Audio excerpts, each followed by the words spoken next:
Om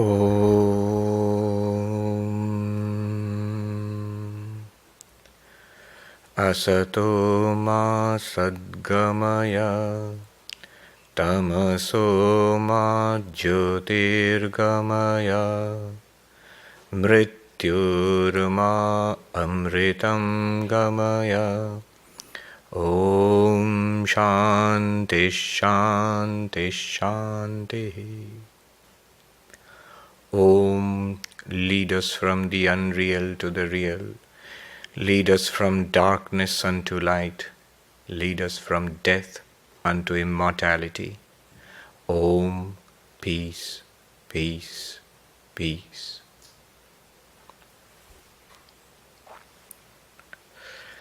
Good evening, and it's nice to be back.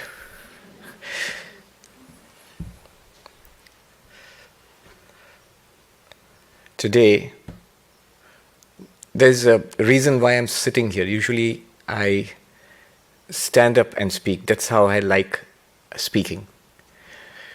But what I'm going to do today is this evening is going to be different. I'll speak about something that cannot be spoken about from a pulpit, from a lectern. It is not a sermon, it is not a philosophy lecture. I'm going to speak about the highest non-dual truth from the highest non-dual text available to us, the Ashtavakra, Ashtavakra Samhita. I've never done this earlier. I thought, let's try it. This is the book which Sri Ramakrishna taught only Swami Vivekananda. And Swami Vivekananda at first refused to read it, and Sri Ramakrishna would say, just read it for me, for my sake. And later on, Swami Vivekananda praised it to the skies. And in fact, in some of the highest teachings of Swami Vivekananda, later on, when you read about some of the teachings he gave in California, in the second visit, it looks like lucid English, but he is quoting directly from this. If you know the original text, you'll see he's just translating directly from this. There's a difference in this text. There are texts which talk to the heart, spiritual teachings which talk to the heart, to the emotions. There are spiritual teachings which talk to the mind, to the intellect. And there are these teachings which bypass both, which talk directly to the God within us. Here it's a call to the divine within us, our true nature, directly. You see, it doesn't have arguments. It doesn't have nicely reasoned march of logic coming to an inescapable conclusion which you find in many Vedantic teachings which are so exhilarating. But here it goes beyond that. It goes straight to the truth and tells you that the central truth that you are none other than God. Tat tvam asi, that thou art. Again and again and again. That's just one thing it tells you. It's not intellectual in that sense. Reading it is like meditating. Holy Mother said once to a devotee, if you cannot meditate on Sri Ramakrishna, it's enough to look at his picture. If you just sit there and look at his picture, it's enough. If you cannot have Nirvikalpa Samadhi, you can read this book. Read it for an hour or 2 hours. It's as good as the most intense meditation for hours and hours together. It's difficult. It's difficult because it's the most profound thing that has ever been put into words. I'm telling you, I have what I've read in the sacred literature of the East and the West, there's nothing that compares to this. It's like looking straight at the sun. So that is uncomfortable. All of the texts, the scriptures of different religions, including Vedanta, they're all like looking at the moon. The moon is also sunlight, but reflected. Cool and refreshing and inspiring and beautiful. Looking straight at the sun is uncomfortable. But we'll try to do that today. You look at a mirror, you see your face staring back at you. Look at this mirror, you'll see the face of God. You'll see the face of God. I remember when I went and spent some time in the Himalayas, every time I would go with only one book. I did study other books which came across my path at that time, but I went with only one book, this book. I have referred to it occasionally, at times, but I never taught or given a complete talk or a session based on this. So this is the first one. I'm rolling it out. They call it a beta test or something in an IT language. So we're going to do this. Now what you're going to do now is, listen, you must. Understand, good. But really what I would like all of us to do is to recognize, is to appreciate it, is to see that it is the truth. Just notice that it is the truth. Just recognize it within yourself in your life. Not something to be practiced. Oh no, this is far beyond that. Not even something to be realized, it's just something to be noticed. And there are books which are for practice, there are books which are for understanding, there are books for inspiration, books of philosophy and theology. There are books which are direct for direct realization. They tell you the truth straight away. So that's enough of an advertisement for the book. Yeah, that's powerful stuff. So I will speak to you, but the book speaks directly to the reality within us, not to the mind. If you give it to the mind will try to take it. If you listen to it, and automatically the reaction is to give it to the mind. If you give it to the mind, one of two things will happen. Either the mind will say, yes, I understand it. Or the mind will say, no, I don't get it.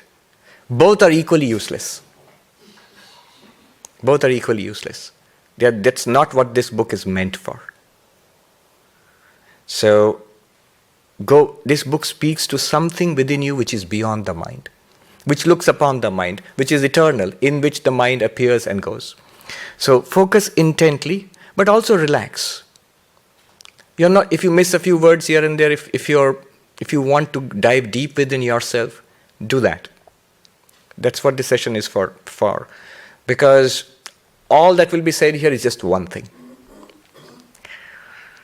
Now, today I'll share here 4 verses. 4 verses from this book. Listen carefully and don't do anything else. No mobiles, no pictures, cameras, things like that. No. Just listen.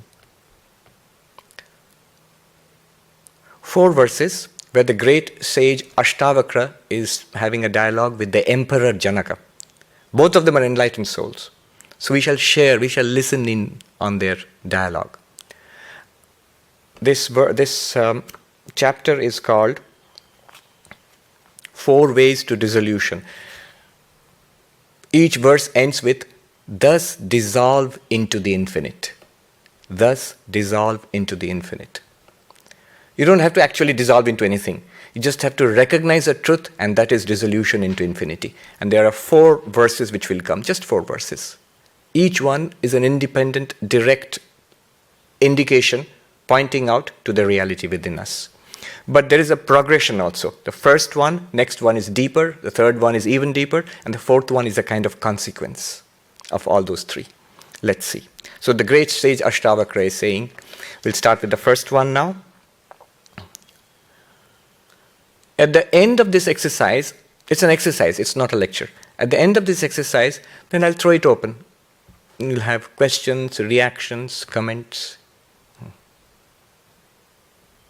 All right.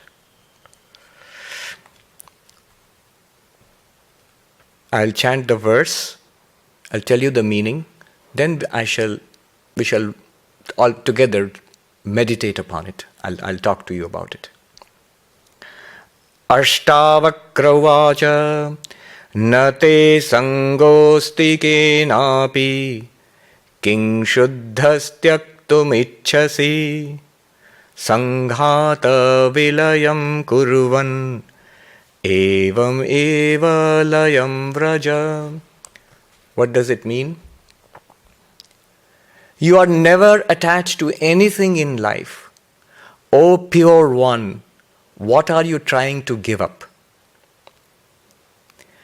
dissolving in this way the body-mind complex, or merging in this way the body-mind complex, dissolve into infinity. I'll repeat again. You are never ever attached to anything in this universe. O pure one, what are you trying to give up? Merging the body-mind complex in this way, thus dissolve into infinity. What does it mean? We are never attached to anything in this world. This is a typical style of Ashtavakra. He'll tell you the most astonishing, radical things. And yet if you meditate upon it, a great realization dawns upon us that he's just telling us the truth about ourselves. Think about it. Everything passes away. Look at the places you have lived in from your childhood till now. Places you have lived in, you have played in, the schools, your college, your house, and the places you have visited, countries you have seen. How it has changed from place to place to place. The people you have known, not only in this life. Hindus, Buddhists, we believe in many lives. So many fathers and mothers and grandfathers and grandmothers and husbands and wives and children and grandchildren, friends and enemies, people you have been indifferent to, life after life, they have all gone. They have all gone. Possessions, the most treasured and the most insignificant, all come and gone. Everything that is now here today, including this day, the setting sun is telling us just one thing: it will go. Vivekananda says, kings die and paupers die. The most learned die and the most ignorant die. The richest people die and the poorest die. The strongest die and the weakest die. Everyone dies. All of us, our bodies will die one day. We know that. But yet this is not what it is saying. This is the interesting thing about Ashtavakra. That's the surprising thing. Buddhism, Vedanta, in fact, all of these spiritual philosophies, they continuously tell us that the world is impermanent. Everything is impermanent, everything changes, everything goes. We are being told again and again and again. True. But there is another side of the equation which Ashtavakra is pointing out. If everything has gone, is going away and will go away, what it means is that nothing sticks to you. You are not attached to anything. You are not attached to anything in this universe. You see, the impermanence of things means that one, you who are experiencing these things, you are not attached to anything. They come and go. You will say, that's not true, Swami. I've got so many attachments. I'm attached to my wealth, my house, my children, my enemies. What would I do without my enemies? How could I pass my time? My opinions, my political views, my career, I'm attached to so many things. My body, my health, my youth, I'm attached to so many things. No, you are not. Think of the greatest possible attachment this world can ever see. The attachment of a mother for her young baby, a new child. A mother with her young baby, the greatest possible attachment. The child occupies her thoughts and emotions all day long, and yet every night when she falls asleep, if she does, I'm given to understand it's not easy to fall asleep if you have a new child in the house. But when she finally does fall asleep, happily, peacefully, gratefully, she slips into the unknowingness of deep sleep, where the world, her most precious baby, her own body, everything is forgotten in deep sleep. And she goes into that state without hesitation. She doesn't think, oh, I'm leaving my baby behind, what will happen? No. I'm not saying that you should not be attached. Ashtavakra is telling us you are not attached. You are not attached to anything. It is the mind which develops attachments. I want this to stay. I want that person to stay. I want this circumstances, this wealth, this health, this place, this environment. I want this to continue. This is the mind thinking. Yet beyond the mind, the Atman, the witness, you, the being consciousness, you are not attached to anything. Not even to the mind itself. The mind itself disappears in deep sleep. You're not attached to anything. William Blake, he who grasps a pleasure doth kill the winged life. He who grasps to himself, I think he said a pleasure or something, or the moment, doth kill the winged life. But he who kisses the passing moment as it flies lives forever in eternity's sunshine. When you kiss the moment as it flies and let it go, you live forever in eternity's sunshine. How beautiful, William Blake. You see, the moment you grasp something, we think we are holding on to something, some person, some possession, some idea. The moment I grasp, you know what is happening? I'm also caught. As I'm holding on to this, if you now start dragging the lectern, I'll be dragged along with it because I'm caught now. Sri Ramakrishna's story about the classic case of addiction. There's a man who was standing by the riverside and there was a flood, and something which looked like an expensive rug was being swept away in the flood waters, and this man jumped into the river and swam hard to grasp the rug, and when he came near it, he found it was a bear being swept along. And the bear, of course, gives you a bear hug, and caught hold of him. And the people who were standing on the side, the river bank, they saw this man being swept away. He said, let go of the rug. In Hindi, kambal ko chhod do. Let go of the rug. You'll be swept away. And the man shouted back, I have let go of the rug. The rug doesn't let go of me. That's attachment. That's addiction. But what Ashtavakra tells you is, that's also at the level of the mind. Really, you are not attached to anything. In Sanskrit, it is called asaṅga, asaṅgatvam. Reflect upon it. What has stuck to you in life? Nothing. You say, bad habits, Swami? Bad habits were not there earlier. You developed it. Even today, when you go into deep sleep, not there. It's only when you wake up, the mind comes up. The habits are in the mind and the body. When you become aware of them, then you're aware of them again. Even there also you're not stuck to it. You, the witness of the mind, is not stuck to anything in the body and mind. Consider this. That which we consider ourselves to be, this body and this mind, body-mind complex. Is this part of you or not? You think this is who I am. Yet consider this. Two things. If you can see them separately, they are not part of each other. They are separate. For example, a person, if you want to know whether he has got dentures or are they original teeth, the only way you can know is if you one day go suddenly to the house and see that person giving you a very toothless, beautiful, grandfatherly smile, and the teeth are sitting in the solution separately, then you know they're two separate beings, that person and the dentures. So to know whether something is separate, the two things are two independent, different entities, you need to see one without the other. Isn't that true? You need to see them separately. When the person is there wearing the dentures, you cannot know whether they're dentures or real teeth. You need to see them separately. Now, this body and this mind, is it you? Is it even a part of you? We would say that, yeah, that's who I am. And so all the problems of body, mind are my problems.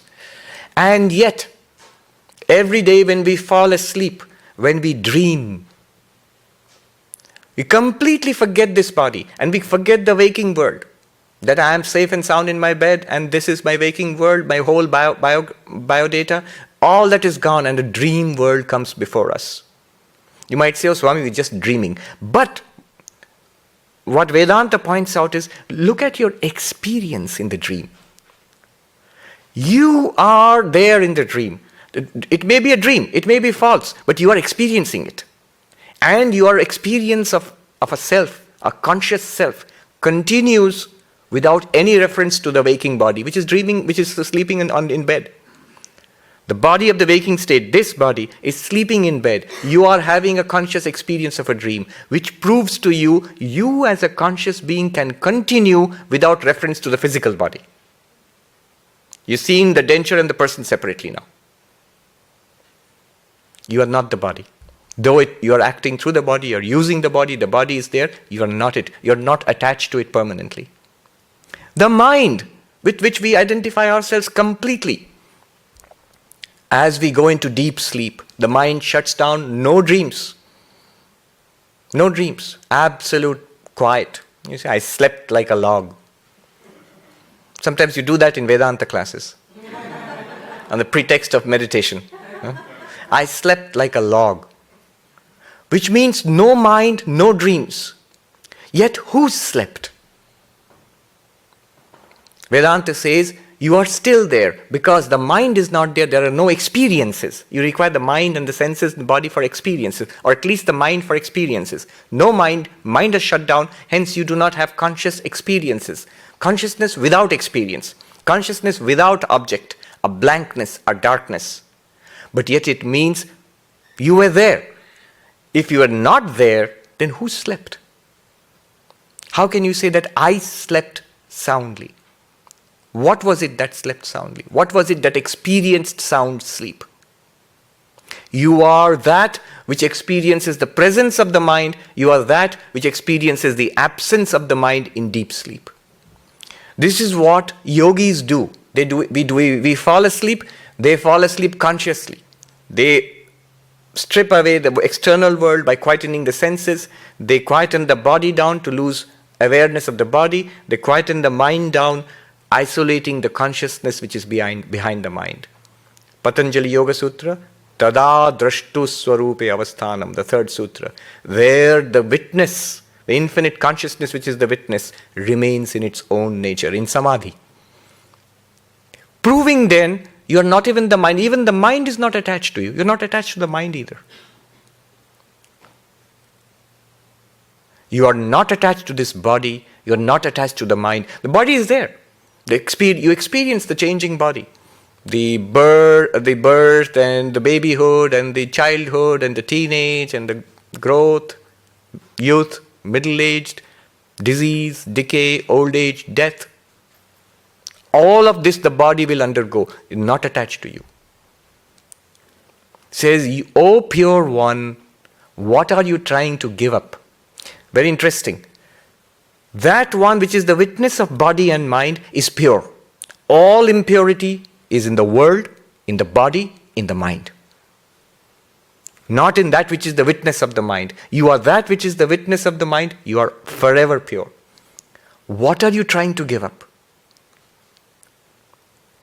Meaning thereby, you see, all our efforts to improve ourselves, to make ourselves more spiritual through prayer, through meditation, through good deeds. Either we are adding something to ourselves. I need some virtues. I want to be selfless. I need to be more integrated. I need to be more loving or kind, unselfish. I'm adding virtues to make myself better. Or I'm getting rid of things which I think are very bad for me, non-spiritual. I am very restless. I give up the restlessness, quieten the mind and body down. Thereby thinking I'm improving myself. Here it's telling you, you are absolutely pure and perfect, that vast perfectness which you already are. You need not add anything to that, because something that is perfectly pure, if you add anything to it, no matter how good, you're making it impure. Something that is perfectly pure, there's nothing impure to give up there also. What are you going to add? What are you going to give up? Ashtavakra has the danger of being misunderstood. It does not mean you're going to give up your spiritual practices. Practices to make your life better will continue. Practices to make your life better will continue. Ramakrishna asked his master Totapuri, you are an enlightened soul, you are enlightened. Why do you meditate so much every day?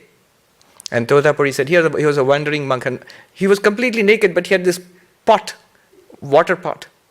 And he said that, look at this water pot. Brass.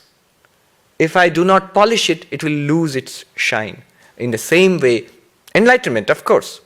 But the mind has to be immersed in the reality which the self is. I am Brahman. It has to be immersed in that every day so that it retains the light of enlightenment.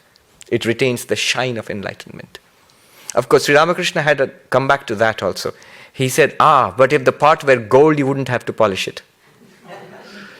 I think thereby he was distinguishing between an avatar and an ordinary Jivan Mukta. What are you trying to add to yourself? You need not add anything to yourself, the Atman. You need not get rid of anything. That one which is the witness of body and mind, which is completely unattached to the world, to the people, to the events, to the body even, to the mind even, thoughts, ideas, memories. I've told you the story of the philosopher and the monk. I told this earlier. It's a true thing which I saw. A great philosopher, very respected. He told me once that he had a mild stroke and he was forgetting. Mind was not as quick as it was and he was forgetting. It's like a multimillionaire who's losing everything suddenly on Wall Street and it becomes a pauper next day. So all that he has worked for all his life, it's gone in a flash, suppose. How depressing that is. And the philosopher was saying, I'm so depressed, I am feeling great depression. I'm feeling miserable, sorry. And it's understandable. It's understandable. Exactly the same thing I saw with one crucial difference. A monk whom I revered very much, he has passed away. His name is Ram Maharaj Swami Mokshadanandaji. He was our Acharya at the training center, briefly, very briefly. At that time also he was very old and he was very unwell. He used to have oxygen given to him 8-9 hours a day. Never saw him unhappy, twinkling eyes always. One of the wisest people I've seen. I mean, I don't know if the comparison is good, but I'll make it anyway. Like in Star Wars, you see Yoda. Something like that. Yes. He even spoke like that a little bit. I used to go to him with questions about Vedanta. So one day I went to him. He was one of the greatest scholars we had in the order. Now look, same thing. I went to him one day towards the end of his life with a question and he thought and he thought and he thought and he could not remember the answer. A philosophical question. And he said, now I cannot remember, it's all going away. Exactly what the philosopher said. This monk is saying exactly what the philosopher said. But the next part is the crucial difference. I cannot remember now, it's all going away. And then with a broad smile and the same twinkle in his eyes, he said, let it go, its task is done. He has found something within himself which is independent of mind and body. It's there right now within us. We are that. Thus dissolving the body and mind, thus merging the body and mind, dissolve yourself into infinity. Dissolving or merging the body and mind does not mean committing suicide. I am completely unattached with body and mind. I don't need the body and mind. Let me kill myself. No, not suicide. Trying to stay alive, trying to kill oneself, both are signs of attachment to body and mind. Once Swami Bhuteshananda, the 12th president of our order, was visiting our ashram, Deoghar, and the Swami in charge there asked him, how do you look upon life now, Swami? And he said, he had a slow drawl, he said, I neither desire to live nor to die. He was 98 years old at that time. Neither desire to live nor to die. The life of the body will take its own course. Why are we so concerned with it? We are not attached to it. When you are not attached to the body and mind, it takes its own course. This is called the merging of the body and mind. This is called dissolution into the infinite. I am one with the infinite. Billions of bodies and minds are coming and going. This one also will go in its own way. Why worry so much about it? Why so worried about it?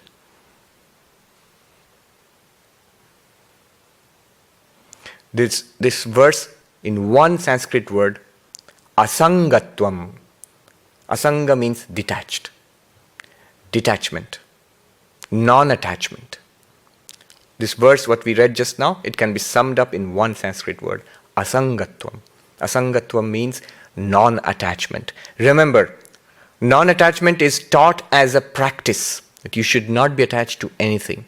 Here Aṣṭāvakra is not teaching you a practice, it's telling you a fact about yourself. Your highest nature is non-attached.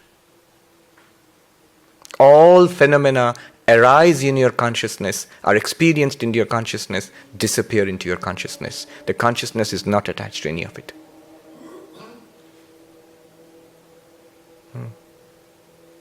The light which shines upon this room, people come and go, the light illumines everything, not attached to it. When the person goes away, the light doesn't go away with it. When the person comes here, light does not come here. Light doesn't stick to the person or to the things. It just illumines. You are that light which illumines everything that happens in your life. Asaṅgatvam. All we are called upon to do, note it. That unattached reality within us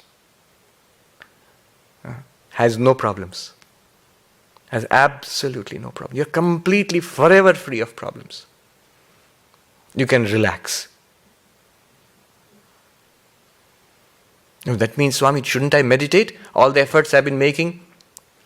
Certainly, meditation is done at the level of the mind. Meditate. Good works are done at the level of the body. Go on doing good works. Improve your life. Yes, you can go on. But remember, that which is a witness of the improved life, that is completely unattached to the improved life also. It experiences it. It's a good thing. It's a good project, a hobby to make a better life, a more spiritual life. Yes. I am not even joking. From the point of view within yourself, from the level at which you are none other than God, the spiritual efforts that you are making in your life, it's a nice hobby. Vivekananda said, what is all that we do in life? He said, you are polishing the mirror. All that we can do in life is to polish the mirror. When you have polished the mirror enough, look into it, you will see God.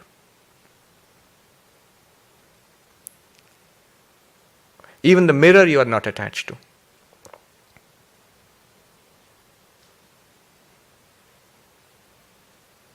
The mind which is now listening to this, which likes this idea, not attached to that mind either. It appears to you. The mind which does not get this idea, is uneasy about this idea, you are not attached to that either. It's just a mind. You can see what crazy stuff I used to think in the Himalayas. There was a monk who lived in the hut next to me, a very old, very wise monk. He asked me what I was reading. I was staying in and begging for my food and meditating and reading this book. So he called me and I showed him this book. And he gave me another book. Vishnu Sahasranama, 1,000 names of Vishnu, a very devotional text. He said, read this with that. Otherwise you would run the risk of going out of your mind. Always balance it. Now we shall go into the second one. This is just the opening theme. Now we are going to go deeper. One word take away from this verse, asaṅgatvam. The truth, the reality that I am is non-attached, is unattached to the phenomena which it experiences, including this person, this little life, this person which we think we are, yet not that. It's a page in the book of life, many, many lives. Each life is a page which you turn over and you get into another life. The Atman, the pure consciousness, is experiencing this book of the universe. You're not attached to them. That particular page is not you. It's something that you have read, you experienced. Let's go deeper. The second verse. Udeti bhavato vishvam varidheriva budbudaha iti gyatvaikamatmanam evam eva layam vraja. Alright, the second one goes deeper. The entire universe arises in you like bubbles in an ocean. Entire universe arises in you like bubbles in an ocean. Knowing thus the oneness of the self. The entire universe is one reality. You. Dissolve thus into infinity. What a beautiful point. What a beautiful insight. The entire universe which we experience, it arises in you like bubbles arise in the ocean. Like the waves in the Pacific Ocean out there in Santa Barbara. You see, when you say I'm detached from everything, I'm not attached to everything, the impression which comes is, I am a consciousness which is experiencing a universe out there which I am separate from. It comes and goes. I'm like a beam of light in which motes of dust are floating. That's the experience, that's the understanding which comes to us. Separateness. Look at the ocean, waves, thousands and thousands of waves. They're all separate from each other. They're all different. From the point of view of a wave, there are thousands of others like me, big and small. From the point of view of bubbles, there are millions of bubbles in the ocean. But this entire experience of the universe, where is it? Ashtavakra tells us it's not a separateness. You are detached not from something separate from you. This entire thing which you are experiencing and which you are detached from, non-attached to, it comes and goes. It comes and goes within you. It's not apart from you. The universe is you. We are the universe which we experience. Not poetically, as a matter of fact. Think about it. Everything that we have experienced in life till now, every person, every incident, every book that you have read, what we have learned, what we have suffered, what we have enjoyed, all of that has been in our consciousness. Have we ever experienced anything outside consciousness? Is it even possible? It's tautological. It's logically impossible. It's logically impossible to experience outside consciousness. You cannot. Whatever has been experienced in your awareness, in your experience. That which is experienced in your consciousness is not separate from it. It arises in your consciousness, shines in your consciousness, disappears back into your consciousness. It is you yourself. The universe arises in you like bubbles in an ocean. Udeti bhavato vishvam. The universe arises from thee, like bubbles arise in an ocean. Exist there, disappear back into it. So what? Gyatva ekam ekatvam atmanam. Gyatva ekam atmanam. Know thus the oneness of the self. The entire universe is one. You see, all the bubbles and the ocean, the waves, the tsunami waves, the little waves, they are all one with the ocean. It's not that there is an ocean in which there are separate things called the waves. The waves are the ocean. The waves have no existence apart from the ocean. They come up in the ocean, they dance about in the ocean, and they go disappear back into the ocean. Every person you have met, every act that you have done, everything that we say, everything that we think, everything that we want, everything that we do not want, those we love, those we do not like, all of that is literally us. Is the consciousness that we are. We are one with the universe. The first reaction of this would be a feeling of oneness with everything and everybody. You're comfortable with everybody. Tremendous love comes. And this love is not directed at one person. It's not directed at one thing. It is infinite love. For you make up your mind that I am in love with everybody. With everybody, without any restriction. It doesn't matter if they are older than you, younger than you, men, women, animals, birds, insects, people you hate, people you dislike. No more hate and dislike. Deep within there can be no hate. Will the right hand hate the left hand? For what? Vivekananda says, no praise or blame can be, where praiser praised, blamer blamed are but one. The universe is one. The Holy Mother's last teaching, simple words, before she passed away, Ma Sharda, she said to her attendant, The world is your own. There is no one who is not your own. Learn to make the world your own. Vivekananda says, if sometimes you felt this urge of stretching out your arms and trying to embrace the universe, you have felt the truth. It is you yourself.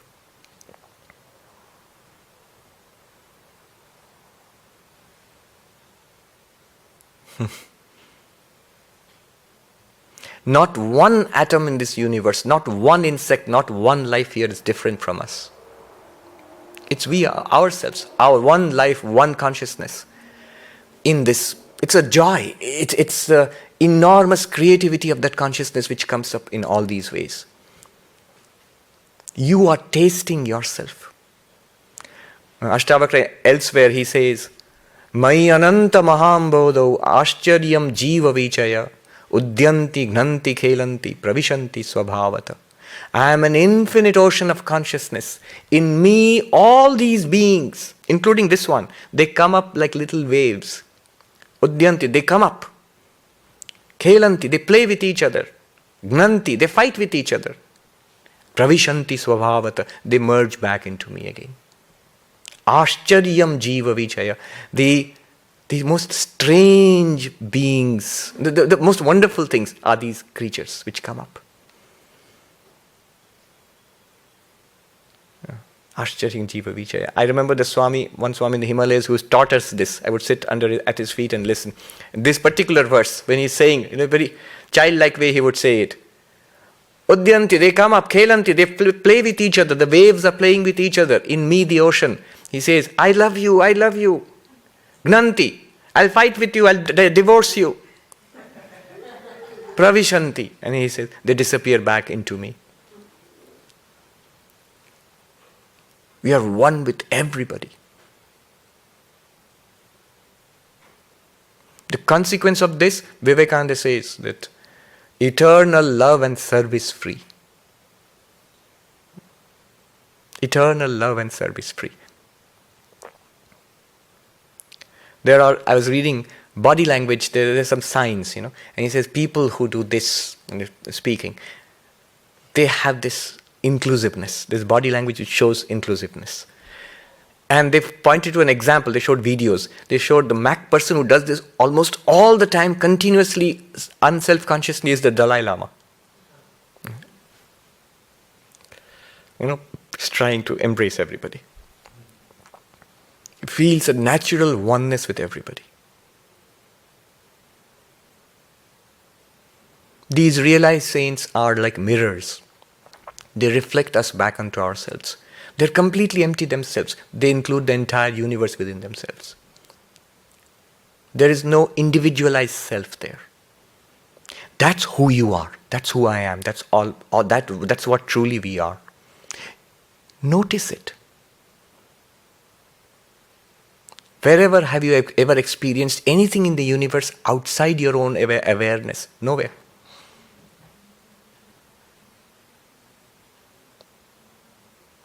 This whole verse, one Sanskrit word, ekatvam, oneness.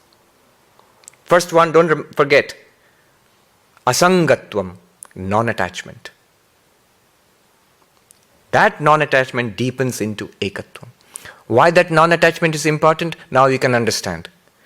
What prevents us, what separates us from everybody else, is this attachment to the particular. One body, one life, one mind, one set of opinions, one particular life. When you clearly see, you don't even have to detach yourself. You clearly see that this appears in one consciousness. It is, I'm not attached to it. It comes and goes. I experience it. When you are unattached, when you see yourself, when you see the natural detachment which you possess all the time. The most miserly of persons attached to all, Scrooge, with all his wealth, completely detached from wealth. Aṣṭāvakra will tell you, he is the most detached person in a great monk. The moment that person goes into deep meditation, Scrooge wouldn't go into meditation. The moment he goes into deep sleep, all the wealth is forgotten.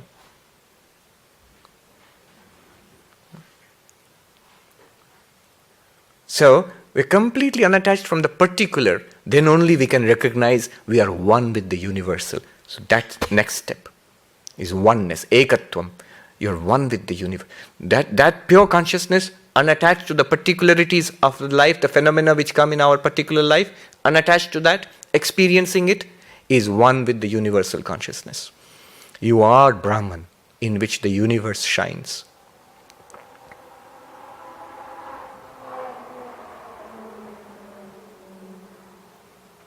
You are the same person in that body and mind experiencing the thrill of racing along.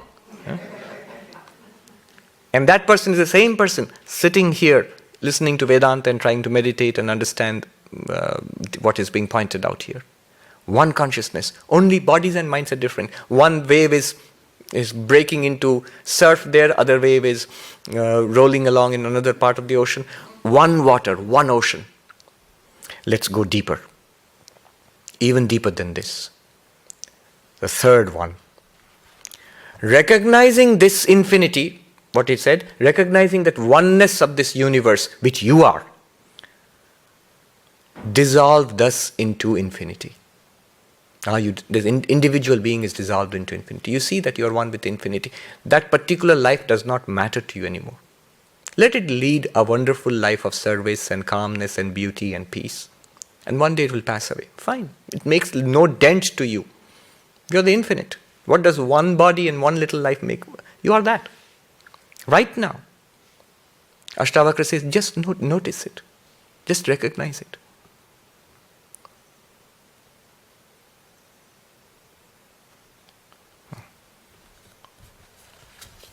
Third one. Oh, this is even deeper. All right. Pratyaksham apyavastutvad vishvam nastyamale tvayi rajju sarpa iva vyaktam evam eva layam vraja. What did he say earlier? You are detached from the entire universe, first. Second, the entire universe is in you. Third, the entire universe is not in you. Now he's saying, pratyakshamapi, even though it is experienced, you see it, you hear it, you smell it, you touch it, taste it, you think about it, you understand it, you struggle with it. Pratyaksham, it is experienced all the time. Yet, because it is, he says, avastu, because it is inherently empty. We'll come to that. It is, in Sanskrit, what is called mithya, false, an appearance. Because of that, there is no universe within you. Amale tvai, in you the stainless, the pure, in which there is no blemish, in the blemishless entity, the reality which is you, that no universe exists in you. It appears in you. Look, they're not denying it. They're not denying you actually see the universe, you experience the body, you have a life, you experience it, not denying it. They're just saying it's not real. It's an appearance. Then, Rajju Sarpa Iva Vyaktam. It appears like that famous snake in the rope. It appears like a serpent in a rope. The rope is mistaken for a serpent. You, the infinite existence, consciousness, bliss, you are mistaking your real nature for this world. This world is none other than Brahman. This world is none other than you. You do not know that. You know it to be a universe and people and a life of suffering and strife, ambition and success and failure, the little stories of each of our little personal lives. That's what we know it as. Pratyaksham api avastutvad. Though we see it, it's not real. That Swami under whom I used to study this, I have told this story earlier again. I think I'll repeat it, but it's pertinent here at this point. He was in Gangotri. The Ganges is flowing past the Ganga, narrow and fast, and 10,000 feet in the Himalayas. And this television crew comes to take a picture, to take a video of the Ganga. And because the Swami had not seen television, they said, "We'll show you TV." And they put a television in front of him, they cranked up a generator, focused the camera on the river. And the Swami told us, in Hindi he told us, सब दिखता है महात्मा जी, पानी भी दिख, गंगा जी भी दिखती है, कल कल शब्द भी सुनाई देता है. We could see everything. Oh Swamis, a group of Swamis were sitting around him. Oh Swamis, I could see everything. I could see the river flowing past. I could hear the gurgling sound of the water. I could hear that. Then I asked the director of the film crew, the TV crew, sir, can you give me a glass of Ganga water from there? Can you, ek gilas Ganga pani dijiye. Can you give me a glass of Ganga water from the river? And the director laughed and he said, oh Swami, how is that possible? It just looks like that. It's not there. Dikhta hai nahi in Hindi. It's very powerful there. It looks like that. There's no reality to it. And then the Swami, I can never forget, he looked very piercingly at us. We were sitting at his feet. Oh Swamis, oh monks, look around you. There's towering peaks, glaciers running down, the pine forests around, and the river flowing at our feet. Look around, all this, it appears there is no reality here. It is form, it is sound, it is smell, it is taste, it is touch. Instead of seeing a two-dimensional movie, a three-dimensional movie, you have this five-dimensional movie playing before consciousness. There is no reality there. There is no substance. Nothing that will slake your thirst. There's a Tagore song. I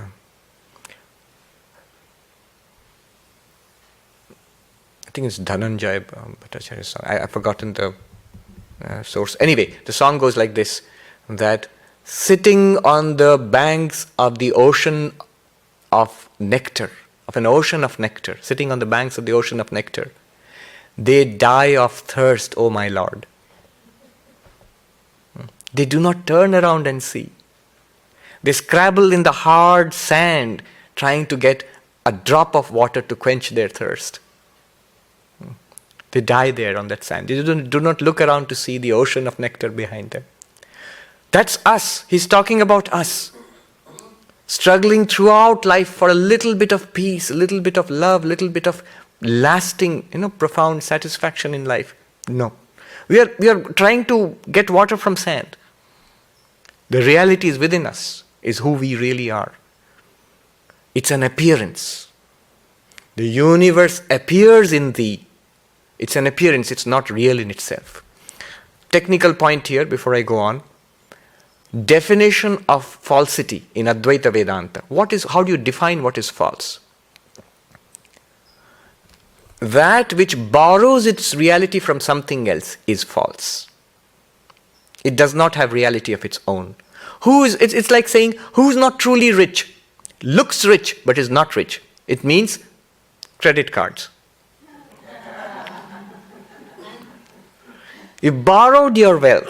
I have borrowed my wealth from others. I look rich. I act rich. I buy rich. But I am not rich because it's all borrowed. So I am not truly rich. All that appears seems to exist. Its existence is drawn from Brahman, that infinite existence which you are. It's borrowed from the universe, borrows its existence from you and appears before you. Vivekananda says, things are dead in themselves. We breathe life into them. Then either we chase them or we run away from them. It borrows its existence from us. That which has borrowed existence is defined as false. False is not non-existent. There's a difference between existent, false, non-existent. It's like this. It's a difference between telling the truth, telling a lie, and keeping silent. Telling the truth is saying it as it is. That is the existence. That's compared to Brahman, the reality. On the other hand, is not saying anything, keeping silent. That is non-existence, nothingness. But the false is neither of these. When somebody tells a lie, that person is actually speaking, is saying something, not keeping silent. Is saying something, but telling an untruth, telling it as not as it is. Similarly, that which is false, the universe of appearance, is not non-existent. It is not truly existent like Brahman. It's a mixture of the two. It borrows its existence from Brahman and then plays out before us. So here is the point I want to make. A little bit of logic, borrowed from a philosopher who lived 2000 years ago, Nagarjuna, the great philosopher of Shunyavada, the school of void, Buddhist void. The logic goes like this. Hold on to the idea that the false, the appearance, the mithya, literally Sanskrit word mithya means false, is borrowed existence, right? That which borrows existence is not either existent nor non-existent. That is the false. That which we cannot say it really exists. Brahman only really exists. That we cannot say it does not exist because it appears to us. How can you say it does not exist? It's not the truth, it's not silence, it's in between. You hear it, but it's not true. You see it, it does not exist. So that which you cannot say that it truly is, that which you cannot say that it is not, that mixture that neither exists, nor can you say it does not exist, that is the false. Hold on to that. Now the logic goes like this. When you say borrowed existence, in normal circumstances, borrowing something is very simple. I mean, who borrows? The person who does not have it. Follow this logic, it's very interesting. The person who does not have something will borrow. So who borrows money? A poor person borrows money. Who is a poor person who does not have money? Borrows money. So the poor person does not have money, borrows money. It's simple. But when it comes to existence, the thing becomes very interesting. The question is asked, what sort of entity can borrow existence? What sort of entity can borrow existence? The truly existent need not borrow existence because it exists. Brahman, God, the ultimate reality, need not borrow existence because it exists. And that which does not exist, non-existent, cannot borrow reality because it doesn't exist. How can it borrow reality? A non-existent man cannot borrow money. Similarly, a non-existent entity cannot borrow existence because it doesn't exist. How will it borrow anything at all? It cannot do anything. So that which borrows existence cannot be ultimately truly existent. It cannot be non-existent. It can only be neither truly existent nor non-existent, in between. That is the definition of the false. It is only the false which borrows existence. Borrowing existence is called falsity. If that sounds very abstract, look at the snake which appears. The rope is mistaken as the snake. That snake, its existence, the momentary existence which you feel, there is a snake there. It borrows that momentary existence from the rope, which is its reality. The world of appearance borrows existence from you, the ground of appearance. Meister Eckhart, the great mystic, Christian mystic, Catholic mystic, he called God the ground of the universe. God is the ground of the universe, upon which the universe subsists and upon which it appears, but in which it really is not, Ashtavakra is saying. And that ground of the universe, you are. Not individually, that one reality, you are. That's your reality. Third one. What in one Sanskrit word, what shall we call it? Mithyatvam, falsity of the world experience. The world is an appearance. In what? In you, the reality. The fourth verse, the last one this evening, is a consequence of these three. Remember these three. Non-attachment, asaṅgatvam. Ekatvam, oneness of the universe, you. Mithyatvam, the non-reality, the unreality of the falsity of the universe which appears in you. First stage, you're completely detached from the entire universe of experience. First stage. Second stage, the entire universe of experience is in you. It's not different from you. Third stage, that which is in you, which appears in you, is really not in you. It's an appearance. Only that one existence, consciousness, bliss is, truly is. That's what you are. Knowing this, let this universe appear. Let the game go on. Let life go on. Birth and death, success and failure, all of them, let them come. Let the waves in the ocean roll on. That's the beauty of the ocean. The ocean is not afraid of the waves. The waves arise in the ocean, play in the ocean, disappear back into the ocean. Then what is the consequence? The last one, last verse. Sama dukkha sukha purna asha nairashyayo samaha sama jivita mrityu san evam eva layam vraja. Thou art infinite. Purna means you are whole, complete. You're complete in yourself. And therefore, sama dukkha sukhas. In sorrow and in pleasure, in pain and in pleasure, thou art serene. Serene in pain and in pleasure. In hope and despair, alike serene. In death and in life, alike serene. In this way, dissolve into infinity.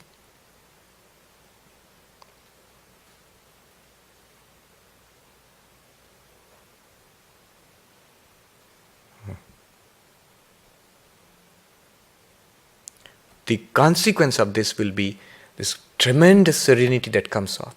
You see, serenity is not a quality of the mind. It's the very nature of the self. When you become aware of that, the mind will become serene. The mind, you see, dukkha. If pain comes, mind will experience pain. But in the background of that will be an unchanging serenity. When Turiyananda asks Ramakrishna, when Ramakrishna was suffering from cancer, how are you today, sir? Throat cancer, a nasty form of cancer. How are you today, sir? And Sri Ramakrishna says, the cancer is there, the pain is there, I cannot eat anything, it hurts. And Hari Maharaj says to him, apparently a cruel thing to say, he says, but I see you are in great bliss. Sounds cruel to say to a man dying of cancer. And what does Ramakrishna say? He bursts out laughing and he says, the rascal has caught me out. Hari Maharaj himself, later on in life, when you're suffering, in so many incidents are there, where they would perform operations on him. He would say, perform the operation without any chloroform, without any anesthesia. And he would sit in peace, absolutely serene. Serene in pain, serene in pleasure. Pain is experienced. Vedanta is not a painkiller. It will be experienced, and you will experience this, you will know the serenity beyond the pain. The pain appears in the ocean. It's a wave in the ocean which you are. You experience it. It's nothing to you. At one point when he was suffering a lot, in his old age, Hari Maharaj, Swami Turiyananda, was asked by a young monk, are you suffering very much, Swami? And the Swami said, it's the suffering of the body. Inside, he says, in Bengali, by the grace of Thakur, by the grace of Sri Ramakrishna, he says, the inside is a mass of ice. I'm absolutely cool inside. That serenity cannot be disturbed. You cannot, even if you try, you cannot disturb it. It's always available to you. Serene in pain, serene in pleasure. Serene in hope, serene in despair. Mind will register hope and despair as life goes on, ups and downs of life. But all the time the background serenity will be there. It's available to you. The moment you see that, absolutely calm. Serene in hope and serene in despair. Serene in life, serene in death, alike. Contemplate death. Death of the body. There is no death for you. Once we get an insight into this, the first thing which will become clear is we are immortal. Effortlessly so. You don't have to make yourself immortal. Yourself you need not make immortal. The body you cannot make immortal. Body will get old, degenerate, die, go back to nature, ashes to ashes, dust to dust. That infinite ocean of awareness and bliss in which the body appeared, that will continue exactly as it has always. And that's what you are. Serene in life, serene in death. In this way, dissolve into infinity. When? Not at death, right now. Dissolve into infinity. This individuality is dissolved into the infinite. And from the infinite now you live the life. This life is lived in infinity.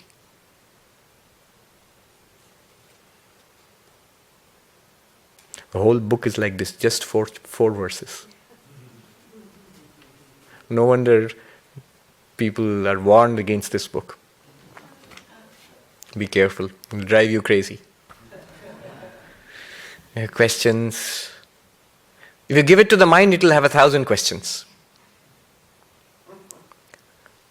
If you have questions, then Vedanta will say, step down from Ashtavakra, come to the Upanishads, the commentaries of Shankaracharya, the teachings of all the great sages and all that. It will take you step by step up to this. In Vedantic learning, there are, Vedantic teaching, there are 3 stages. Shravana, Manana, Nididhyasana. Shravana is to systematically hear the teachings from a teacher again and again. Manana is to reflect upon it. Give it to the mind, intellect. One must understand, not believe in it. One must understand this. Understand this clearly, see it clearly. Manana. And then when you have seen it clearly, when you have got confidence on the teaching, dwell upon it day and night for a long, long period of time. Soak yourself in it. This text is meant for soaking yourself in it. It's the final text. When you have studied it, when you know it, when you are more or less convinced about it, it just hammers it in again and again and again into you. Questions? Reactions? Yes? Sorry, I came late. What is the name of the book? That question Janaka asked Ashtavakra. Yes. So what is the book? It is the book. Ashtavakra. Oh, okay. Ashtavakra Samhita. And the chapter is dissolve into infinity. 4 ways of dissolving yourself into infinity. What is the first way? The first way, or the first step, I would say, is non-attachment. Non-attachment not as a practice. You see, this non-attachment is perfectly compatible with the greatest attachment, with the most miserable kind of attachment also. It's perfectly compatible. It just tells you the real self which you are at this moment is completely non-attached. It is pure. There is nothing you can add to it by any kind of spiritual practice, moral practice, which will make it better. There is nothing that you need to get rid of to make it better. It's absolutely pure as it is. Dangerous teaching. The first reaction is to stop spiritual practices. Then you're going to get into serious trouble. Spiritual practices affect the mind. Just as physical yoga will affect the body, meditation and prayer cleanses the heart. Meditation quietens the mind. You see, if you want happiness, fall in love. Fall in love with God. Love of God is the highest happiness. In this country especially, there's a culture of seeking happiness in a perfect romantic relationship. Doomed to failure in human relationships. But it's not false. The prototype is the relationship between the soul and the oversoul, between you and God. Fall in love with God. C.S. Lewis, Mere Christianity, he defines religion as falling in love with God. Fall in love with God, bhakti, it will give you happiness.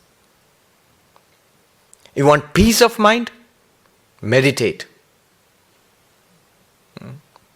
Meditation, there are techniques of meditation which will give you deep peace of mind. You want the truth? Swami, what translation do you prefer? Oh, Nitya Swarupananda. But there is another one which is, I love it so much. Byram, he's a professor of English in Oxford. Yes. That book is a poetic rendition. See, the problem is when a scholar of Sanskrit renders it into English, it's literal, it's precise, but it loses the power somehow in English. If you want to read it in English, A.S. Byram, what is it, Heart of Awareness? Heart of Awareness. I think it's available in the, it was a few months ago. I bought the last one which was available, but I think it'll be, you can buy. Just read it, it's beautiful. It's beautifully done. He was a professor of English in Oxford, trained in Oxford, and he taught in America also. I don't know if he's still alive. No, He died. very young. He died young. Oh. Yeah. It's fantastic. It shows a mind which is illumined. To some extent, at least, this person knows the truth. And you should read it here, in the early mornings or afternoons, in the silence in Santa Barbara, sitting out there. Looking at the ocean, the setting sun or the rising sun, and the greenery all around. Read that. Each verse, almost every verse, most of the time I've seen the translation, there is an improvement on the translation here. It can throw you into deep meditation. Just the words, that you are the Atman, perfect, alone, serene. Just that. Sit with that. You're not trying to be perfect, trying to be alone, or trying to be serene. You are that already. You cannot change it also. You just have to recognize it.